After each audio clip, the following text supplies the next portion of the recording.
Welcome to smart wrestling channel. Some இன்ட்ரெஸ்டிங்கான wrestling news தான் பார்க்க போகிறோம். அதுக்கு முன்னாடி சேனலை சப்ஸ்கிரைப் பண்ணிட்டு லைக் பண்ணி தட்டி விட்டு பாருங்கள். ஃபஸ்ட்டு ஸ்டார்ட் பண்ணுவோம் ராயல் ரம்பிள்லேருந்து. இப்போ சில பேர் சொல்லியிருப்பாங்க, சில ரூமர் அப்டேட் வந்திருக்கும் ராயல் ரம்பிள் நடக்க வாய்ப்பு இல்லைன்னு. ஏன்னா பார்த்தீங்கன்னா அடிங்கிலேருந்து ஒன்றுமே இல்லாத இடத்துல ரெடி பண்ணிகிட்டு இருக்கிறதால கொஞ்சம் டைம் எடுக்கும். ராயல் ரம்பிள் கொஞ்சம் டைம் ஆகி நடக்கும்ன்ற மாதிரி.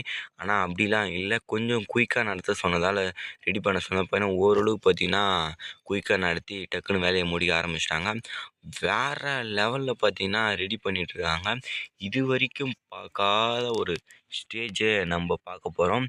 ஏன்னா பார்த்தீங்கன்னா சவுதி மக்களால் ஃபுட்பால் ஸ்டேடியத்தில் சரியாக பார்க்க முடியாது. இந்த மாதிரி ஒரு பெரிய பேப்பரிவு நடக்க போகுதுன்னா அதை பார்த்திங்கன்னா நம்மளே பிரம்மாண்டமாக ரெடி பண்ணிக்கின்னு சொல்லிட்டு எல்லா ஆடியன்ஸும் பார்க்குற மாதிரி சொல்லிட்டு இப்போ ரெடி பண்ண ஆரம்பிச்சிட்டானுங்க. இப்போ கிட்டத்தட்ட பார்த்தீங்கன்னா 40,000 டிக்கெட் விற்றுருக்குன்னு நினைக்கிறேன். ராயல் ரம்பிளுக்கு 40,000 இல்லை அதிகமானு தெரில. இன்னும் கிட்டக்க போக போக பார்த்தீங்கன்னா பயங்கர சேல்ஸ் ஆகி ஒரு பெரிய வெஸ்லமினா லெவலுக்கு பார்த்தீங்கன்னா ராயல் ரம்பிள் இருக்கும். ஏன்னா அவனுங்க கொடுக்குற காசு தான் மெயின்னு. அதுக்கோசரமே பார்த்தீங்கன்னா அங்கே WWE நடத்துகிறாங்க. ஆனால் நடத்தினாலும் நடத்தலாம், இவ்வளோ பிரம்மாண்டமான ஒரு ஸ்டேடியம் ரெடி பண்ணி பார்த்தீங்கன்னா நடத்த போகிறது சுத்தமாக பார்த்தீங்கன்னா எதிர்பார்க்கல. சூப்பராக இருக்கும்னு நினைக்கிறேன். இந்த ஸ்டேடியம்லாம் பார்த்து விரும்புவாங்கள்ல, இந்த லைட் செட்டப்பு இந்த இதெல்லாம் அவங்களுக்குலாம் பார்த்தீங்கன்னா ரொம்பவே பார்த்தீங்கன்னா ஒர்த்தாக இருக்கும். அவங்க நினச்சி பார்ப்பாங்க, நினச்சி பார்த்ததை விட சூப்பராகவே பார்த்தீங்கன்னா தரமாக இருக்க போகுது. அதான் சொல்கிறேனே, இது வரைக்கும் பார்க்காத ஒன்றை அங்கே பார்த்தீங்கன்னா பார்க்க போகிறோம். இந்த இடத்துல பார்த்தீங்கன்னா போன மாதிரி அவ்வளோ ரிட்டர்ன்ஸ்லாம் இல்லாத மாதிரி இருக்காது. இந்த டைம் ரிட்டர்ன்ஸு கூட நிறையவே இருக்குது. நிறைய நேம்ஸ் அடிபடுது. ஏன்னா இன்ஜூரியில் பார்த்தீங்கன்னா காத்துட்டு இருக்காங்க ரிட்டர்ன்ஸுக்கு ஒசரம் நம்மளுடைய சூப்பர் ஸ்டார்ஸ்லாம். அப்படியே அந்த இன்ஜூரி சூப்பர் ஸ்டார் பற்றி பேசும்போது ஜவான் எவன்ஸ் பார்த்தீங்கன்னா ஞாபகம் வருது. இப்போது நடந்து முடிஞ்ச மண்டே நைட்ரால் ஜவான் எவன்ஸுக்கு பார்த்தீங்கன்னா ஷோல்டரில் ஒரு இன்ஜூரி ஆகிருக்கு. இது சீரியஸான இன்ஜூரியா இல்லை சீரியஸ் இல்லாத இன்ஜூரியான்றது இன்னும் சரியாக தெரியல. தலைவன் பார்த்தீங்கன்னா ரொம்பவே பார்த்தீங்கன்னா மனம் உடஞ்சிட்டாரு. ஏன்னா இப்போ தான் மெயின் ராஸ்டருக்கு டெபியூட் கொடுத்தாரு. டெபியூட் கொடுத்து ஒரு 3 மேட்ச் பண்ணார். நல்லாவே சூப்பராக இருந்தது பர்ஃபார்மன்ஸ்லாம். அவரோட இது ப்ரூவ் பண்ணலான்னு காட்டியும் அதுக்குள்ளேயே தலைவனுக்கு இன்ஜூரி ஆகிடுச்சு. அதனால் பார்த்தீங்கன்னா நம்மளுடைய எல்கிராண்டோ அமெரிக்கா டீமு எல்கிராண்டோ அமெரிக்கானா வின் பண்ணிட்டாரு. இங்கே பார்த்தீங்கன்னா தலைவனை கூப்பிட்டு போயிட்டாங்க. க்ளீனாக தெரியுது இது ஒரு ஷோல்டர் இன்ஜுரி தான். ஏன்னா அவர் ஷோல்டரில் தான் பார்த்தீங்கன்னா கை வச்சுக்கிட்டே போகிறாரு. உள்ளே பார்த்தீங்கன்னா எலும்பு ஃப்ராக்சர் இல்லை ஏதாவது அங்கே சின்ன பாதிப்பு இருந்தால் பரவாயில்ல, இல்லை எலும்பே உடஞ்சிருந்தா ரொம்ப நாள் டைம் எடுக்கும். சில லேசான இன்ஜுரியாக இருந்தால் சில வாரங்கள் இல்லை சில மாதங்கள். வெஸ்லமினாக்கு முன்னாடியே பார்த்திங்கன்னா இவர் வெஸ்லமினாவில் ஒரு பயங்கரமான சம்பவம் இருக்குன்னு எதிர்பார்க்கலாம். ஆனால் பெரிய இன்ஜுரியாக இருந்தால் அவ்வளோதான். அப்புறம் இவருக்கு போடு ஒரு 6 மாதம் இல்லை 7 மாதம் நம்மளுடைய எல்கிராண்டோ இச்சியாட்ராகோ காட்சியில் அந்த மாதிரி ஆகிடும். அதுக்கடுத்து வருவோம் செத் ஃப்ரீக்கன் ராலன்ஸு கிட்டேருந்து. இப்போது நமக்கு கிடைச்ச தகவல் படி செத் ராலன்ஸ் பார்த்திங்கன்னா ராயல் ரம்பிளில் மிஸ் பண்ண போகிறாராம். ஆமாம் கைஸ், வெஸ்லமினா மிஸ் பண்ண போகிறாரு, ராயல் ரம்பிள் மிஸ் பண்ண போகிறாருன்னு அப்படி பல அப்டேட் வந்தது. அதுக்கப்புறம் இல்லைப்பா வெஸ்லமினாலாம் மிஸ் பண்ண மாட்டார், அதுக்குள்ளேயே சரியாயிடுன்ற மாதிரி சொல்லியிருந்தாங்க. அதுக்கப்புறம் ராயல் ரம்பிளும் வந்துடுவார், அதுக்குள்ளேயும் சரியாயிடும், 2 மாதம் தான் அவருக்கு டைம் எடுக்கும். செத் ராலன்ஸே சொல்லியிருந்தார், எனக்கு அவ்வளோ சிவியராக இல்லை, கூடிய விரைவில் பார்த்திங்கன்னா வந்துடுவேன் அப்படின்ற மாதிரி. ஆனால் இப்போ பார்த்திங்கன்னா இந்த ராயல் ரம்பிளில் வராத மாதிரி தான் இருக்குது. ஏன்னா பார்த்தீங்கன்னா நினச்சதோட இன்ஜுரி பார்த்தீங்கன்னா கொஞ்சம் கிரிட்டிக்கலாக இருக்கான். அது முடிஞ்சு இந்த மார்ச்சில் இருக்குல்ல எலும்பரசன் சாம்பர், அந்த டைமில் ரிட்டர்ன் பண்ணுவார். இல்லைனா வெஸ்லமினா கிட்டத்தில் இல்லைனா வெஸ்லமினாவில் ஏதாவது ஒரு இடத்துல பார்த்தீங்கன்னா ரிட்டர்ன் பண்ணி சம்பவம் பெருசாக பண்ணுறதுக்கு பாசிபிலிட்டி இருக்குன்ற மாதிரி சொல்லியிருக்காங்க. சொல்ல முடியாது, இது இப்போதைக்கு அப்சர்வர்ஸ் இப்படி சொல்லியிருக்காங்க. திடீர்னு ராயல் ரம்பிள்லே வந்தாலும் வரலாம், சர்ப்ரைஸ் ரிட்டர்னு. ஏன்னா சர்ப்ரைஸ் கொடுக்குறதெல்லாம் தலைவன் தாறுமாறாக இருப்பார். எந்த இடத்துல ட்விஸ்ட்டு கொடுக்கணும், எந்த இடத்துல சர்ப்ரைஸ் கொடுக்கணும், எந்த இடத்துல என்ன பண்ணணும் கரெக்டாக பண்ணுவார்.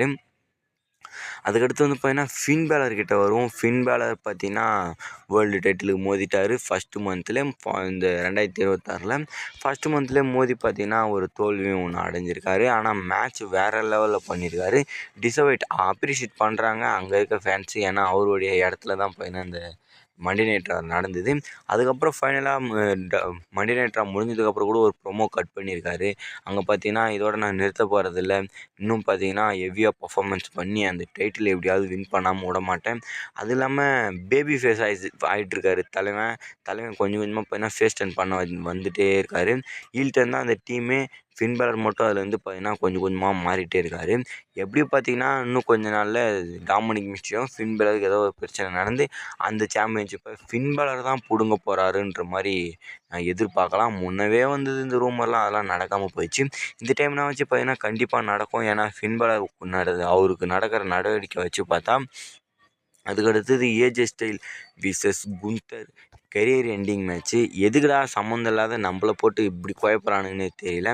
எந்த ஒரு எதிர்பார்ப்பும் இருக்காமல் மேட்ச் மட்டும் பார்க்கணும், வந்தால் பார்க்கணுன்ற மாதிரி எதிர்பார்ப்போம். ஆனால் அங்கே கெரியர் எண்டிங்கு, அது எண்டிங்கு, இது எண்டிங்குன்ற மாதிரி வச்சு விட்டானுங்க. இப்போ வந்து ஏஜே ஸ்டைல் தோத்தாருன்னா என்ன ஆகும்?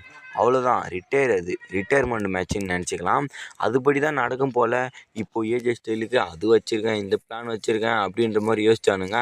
ஆனால் ஒரு பிளானும் இல்லை தம்பி. நீ ராயல் ரம்பிளில் குந்தர் கூடும்போது அங்கே பார்த்தீங்கன்னா நீ தோற்றுப்போ, கெரியர் எண்டிங், ரிட்டையர்மெண்ட் மேட்ச்சு முடிஞ்சுது. குந்தர்கிட்டே தான்டா இதை பண்ணுவீங்களா? ஏஜே ஸ்டைல் ஃபுல் 2026 ஃபுல்லு பார்த்தீங்கன்னா சண்டை போடுவார்னு நினச்சிட்ருக்கோம். ஆனால் அப்படி இல்லை போல். 2026 ஃபுல்லாக சண்டை போட விடாமல் ஏஜே ஸ்டைலை பாதியிலே நிறுத்தி ராயல் ரம்பிள்லே முடிச்சு விட்ருலான்ற மாதிரி பார்க்குறானுங்க. இது என்னான்னு எனக்கு சத்தியமாக புரியல. சீரியஸாக இப்போ என்ன குழப்பத்தில் இருக்கேன். மேட்ச் அஃபிஷியல் பண்ணும் போதெல்லாம் ஏஜே ஸ்டைல் தான் வின் பண்ணுவார், எப்படியா இருந்தாலும் ஏஜே ஸ்டைல் தான் வின் பண்ணுவார்ன்ற மாதிரி இருந்தேன். ஆனால் இப்போ அங்கங்கே ரூமர்ஸ் இதெல்லாம் சில அப்சர்வ்ஸ்லாம் சொல்கிறத வச்சு பார்க்கும்போது ஏஜே ஸ்டைல் தோற்றுருவாரோ, கெரியர் எண்டாக போதோன்ற மாதிரி இருக்குது. இவனுங்க ஜான்சினா மாதிரி பண்ண தேவையில்ல. ஜான்சினாவுக்கு பண்ண கொஞ்சம் அதில் கொடுத்த சில ஆப்போனன்ட்ஸ் ஏஜே ஸ்டைலோட ஆப்போனன்ட்ஸ் தான். அதில் கொஞ்சம் ஆப்போனன்ட்ஸு இவருக்கு கொடுத்து இவர் ரிட்டைர்மெண்ட் மேட்ச்சை கொஞ்சம் நல்லா நடத்தி வச்சா நல்லாயிருக்கும். இப்படி பண்ணாமல் பார்க்கலாம் என்ன பண்ணுறானுங்க, நம்மளை வெறியேற்றுறானுங்களா இல்லை நல்லபடியாக முடிச்சு வைக்கிறானுங்களான்னு. நெக்ஸ்ட் வந்து பார்த்தீங்கன்னா ரோமன் ரெயின்ஸ் இப்போ அங்கே ரிட்டர்ன் பண்ணுவார், இங்கே ரிட்டர்ன் பண்ணுவார், மண்டே நைட்ராக வருவார், ஒன்றுத்துக்கும் வராமல் போயிட்டார். இப்போது இன்னும் ஒரே ஒரு மண்டே நைட்ராக தான் இருக்குது ராயல் ரம்பிளுக்கு முன்னாடி. அது இல்லாமல் சாட்டர்டே நைட் மெயின் ஈவெண்ட் இருக்குது. சாட்டர்டே நைட் மெயின் ஈவெண்ட்டில் ரோமனுக்கு எந்த ஒரு ஸ்லாட்டும் இருக்காது. ஏன்னா அங்கே சண்டை போடுறவங்களுக்கும் ரோமன் ரெயின்ஸுக்கும் சம்மந்தம் இல்லை. அவங்க பார்த்தீங்கன்னா நம்பர் 1 கண்டெண்டர் மேட்ச்சு, அப்புறம் உமன்ஸ் மேட்ச்சு, இன்னொன்று கோடிக்கும் ஜேக்கஃபாட்டுக்கும் மேட்ச் நடக்குது. அங்கேயும் ரோமனுக்கும் எந்த சம்மந்தமும் இல்லை. மேபி இந்த செத்ராலன்ஸ் இல்லை, அவர் இருந்தாலும் அங்கே போகலான்னு சொல்லலாம். இந்த விஷன் டீமுக்கிட்ட ஒரு ஸ்டோரி போயிட்டுருக்காரு. அதுங்க இருந்தாலும் அங்கே வருவாருன்னு எதிர்பார்த்துருக்கலாம், அங்கேயும் வர மாட்டார். இப்போ ஸ்ட்ரெயிட்டாக பார்த்தீங்கன்னா அந்த மண்டே நைட்ரா ஒன்று தான் இருக்குது. அங்கே ரிட்டர்ன் பண்ணால் பண்ணணும், அப்படி இல்லைனா டேரெக்ட்லி பார்த்தீங்கன்னா தலைவர் ராயல் ரம்பிளில் தான். இப்போது ரூமர்லாம் வச்சு பார்க்கும்போது டேரெக்ட்லி பிராக் லெஸ்னர், ரோமன் ரெயின்ஸு, இப்போ எவ்வளோ பேர் பார்த்தீங்கன்னா டேரெக்டாக பார்த்தீங்கன்னா ராயல் ரம்பிள் தான் என்ட்ரன்ஸ் கொடுப்பாராம். ஏன்னா பார்த்தீங்கன்னா டிக்கெட் சேலிங் பண்ண வேண்டிய அவசியமே இல்லை. சவுதிக்காரங்க கண்டிப்பாக ஃபுல் பண்ணி விட்ருவாங்க. இந்த ரோமன் இருப்பார், பிராக் இருப்பாருன்னு சொல்லி தான் பார்த்தீங்கன்னா விற்கணும்னு அவசியம் இல்லை. ராயல் ரம்பிள் நடக்க போகுதுப்பா அப்படின்னாலே டிக்கெட்டு வாரி வாங்கிடுவானுங்க. அங்கே வந்து சர்ப்ரைஸை இறக்குறோண்டான்ற மாதிரி பண்ணுவானுங்களாம். அவ்வளோதாங்க. சேனலை சப்ஸ்கிரைப் பண்ணிட்டு லைக் ஒன்று தட்டி விட்டு பாருங்கள். இன்னொரு தரமான செஞ்சலாம். By by kiss.